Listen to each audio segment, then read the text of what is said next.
Kasi manuano mauwan nga ni nga agahon iya sa atong karang nga probinsya Itakgan aga may isang ka aksidente nga ni karang nga nagagunta di karang sa may bahin ra ita Andagaw para sa may unahan ita Hidden Box. Makita natin sa karang nga area nga samad rong iwag itry karang nga motor matapos nga ni karang nga sumunggab sa isang ka-gate itry karang nga paraka o sang kapay na magay yaron sa nasabitan nga lugar aga presente nga ni karang nga gina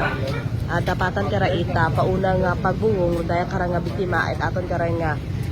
MDRRMO Kalibo ag yaman sa lugar aton karang nga Kalibo PNP para nga ni sa investigasyon angon sa raya karang nga aksidente. Ang makita naton no nagpusa nga ni kararo sang ka-aquarium bangon ni sa raya karang nga pagkasunggab ita raya karang nga gagaki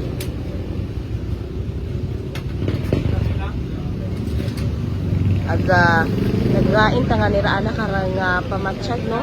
dinasugid nga nagabuyog ana karang uwo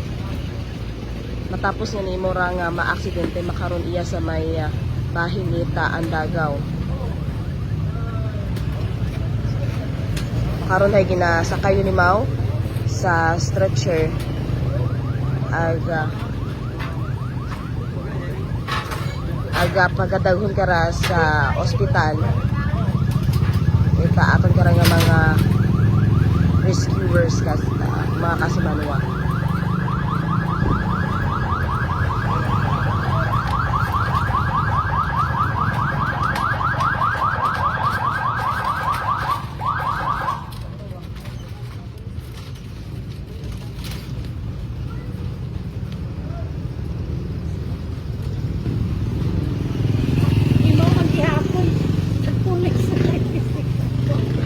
Kaya mga kasimanwarong tag-iya ita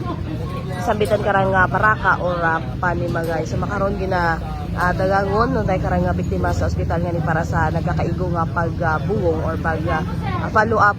nga pagbungong kana mga kasimana. So rin dato ni mga maihatod nga balita maghalin kara sa aton nga area of responsibility sakay ita patrol with Kasimanuang Jerome Lastimosa para sa patas sagmay tagipusoong pagpanerbisyo publiko with Kasimanuang Jeneline Gano. Ako man si Kasimanuang Vanessa Paderes at Energy FM Kalibo. Kasimanwa ko, palangga ko.